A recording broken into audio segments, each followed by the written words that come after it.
না, আর সুযোগ দেওয়া সম্ভব হচ্ছে না। সে পরপর 3বার ফেল করেছে পরীক্ষা। তার এই অমনোযোগিতা আমাদের স্কুলের বাকিদেরও বিপদগামী করবে। বাবা, আমার আপনার মতো আরো অনেক বাবা তাদের সন্তানকে এই স্কুলে দিয়েছে তাদের একটা সুন্দর সুনিশ্চিত ভবিষ্যতের জন্য। এখন তার জন্য যদি আমাদের বাকি বাচ্চাদের পড়ালেখা ঠিকমতো না হয়, তাহলে আমি বাকি বাবাদেরকে কি বলবো আপনিই বলেন।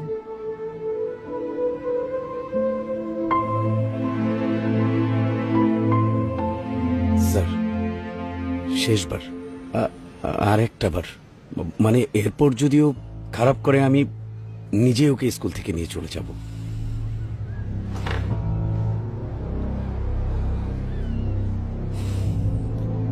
ঠিক আছে, শেষ সুযোগ।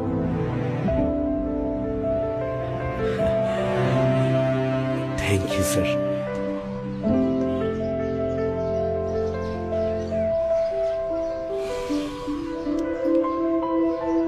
চল।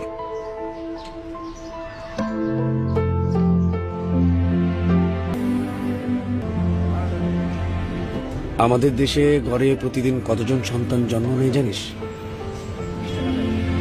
প্রায় 9,500। আর প্রতিটা সন্তানের সঙ্গে জন্ম নেয় একজন বাবার স্বপ্ন।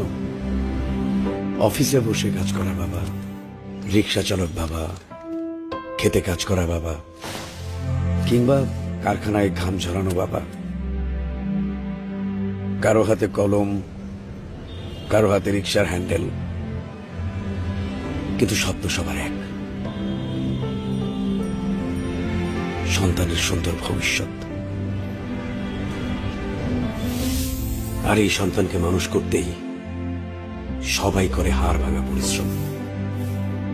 সন্তানের জন্যই কেউ হয় এই শহরের পরিচ্ছন্নতা করবে, কেউ করে মালির কাজ, কেউ বা বাসার নিরাপত্তা রক্ষী, কেউ বা বাসের হেল্পার।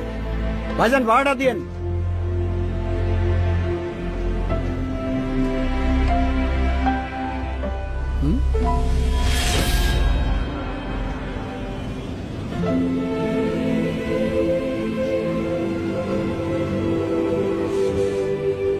পার্বত্য চট্টগ্রামে যখন ছিলাম, অপারেশন দাবানলে শান্তি বাহিনীর গুলিতে ডান হাতটা হারিয়েছিলাম।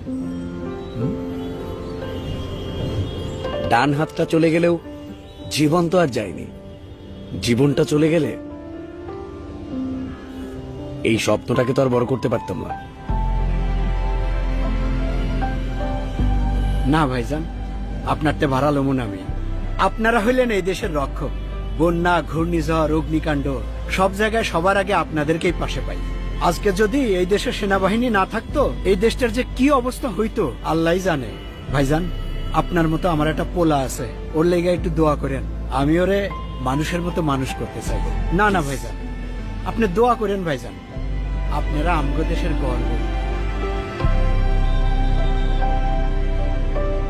তোকে যখন স্কুলে ভর্তি করাই, তখন তোর দাদু মৃত্যুর সঙ্গে লড়ছিল। মাস শেষে যে করে টাকা থাকতো, সংসারের খরচ, তোর দাদুর চিকিৎসার টাকা,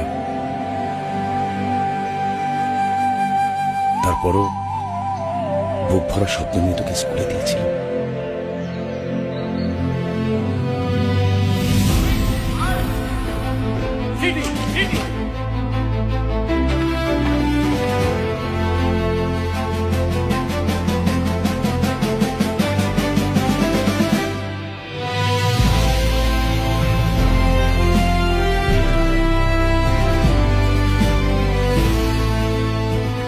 সেনাবাহিনীতে থাকতে মানুষের সম্মান পেতাম ঠিকই, কিন্তু আমাদের মাইনে ছিল খুবই সামান্য। তারপরেও কিন্তু তোর সব চাওয়া পূরণ করার চেষ্টা করেছি। তোর শখ, তোর আনন্দ, তোর পছন্দের জিনিসগুলো বুঝিয়ে দিতে সব সময় তোর পাশে থেকেছি। আমার শত ব্যস্ততা বা ক্লান্তির মধ্যেও তোর হাসিতে আমিও হাসতাম। কিন্তু এই হাসির পিছনে ছিল সৈনিক জীবনের অকথ্য কষ্ট, পরিশ্রম আর ত্যাগ, যা টাকায় মাপা যায় না। রাত জাগা ডিউটি, ভোরের আগে শুরু হওয়া কঠোর প্রশিক্ষণ, দিন, মাস, বছর কেটে গেছে। তবুও কখনো জীবন নিয়ে অভিযোগ করিনি।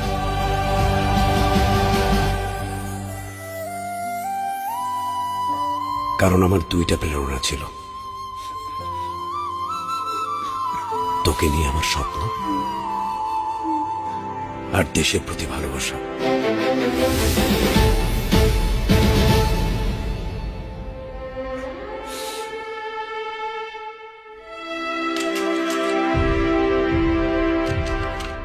পার্বত্য চট্টগ্রামে দেশের শত্রুদের বিরুদ্ধে অপারেশনে গিয়ে গুলি খেয়েছে।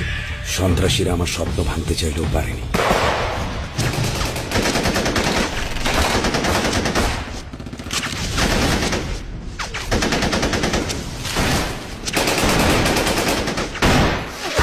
তবে ইউনিফর্মটা ছাড়তে হয়েছে।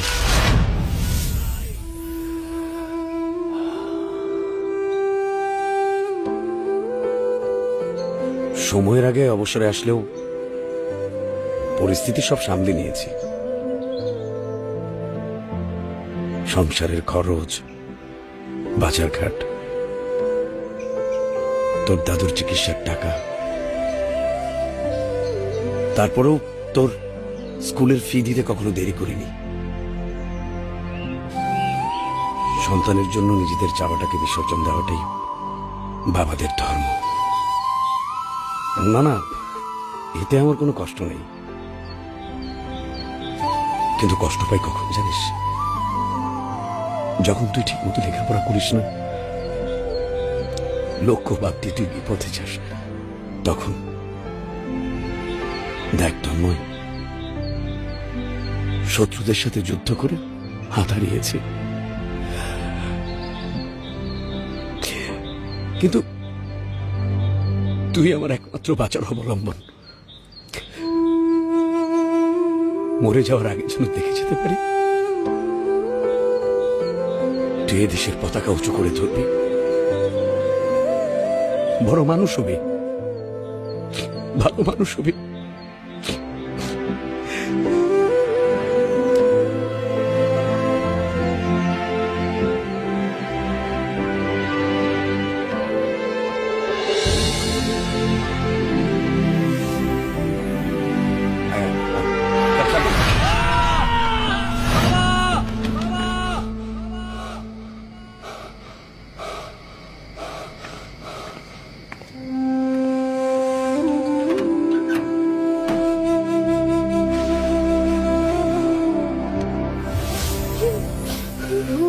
কি কি হয়েছে পাগল? সরি বাবা, এখন থেকে আমি তোমার সব কথা শুনবো বাবা। আচ্ছা, কি হয়েছে রে বোকা? কালকে না তোর পরীক্ষা, বাবা তোকে নিজে স্কুলে নিয়ে যাবে। হ্যাঁ, আমি হাঁটবো বলে তোমার স্বপ্নের পথে সাজিয়েছো বাবা তুমি আমার রাস্তাকে বাধাহীন রঙিন করে।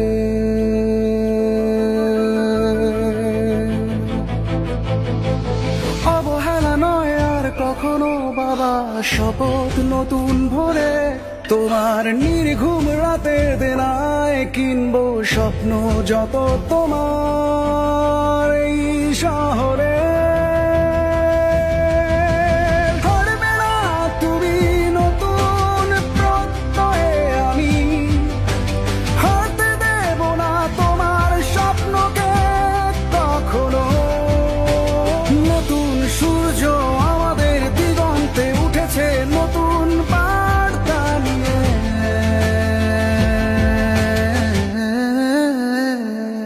চলো ফিরি ফিরে আসি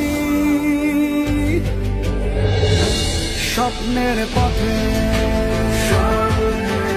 তন্ময়ের মতো হাজারো সন্তানের হৃদয়ে জেগে উঠুক বাবা মায়ের আত্মত্যাগের গভীর উপলব্ধি। বিপথে হারিয়ে যাওয়া আমাদের সন্তানেরা খুঁজে পাক নতুন আলো ও সঠিক পথের দিশা।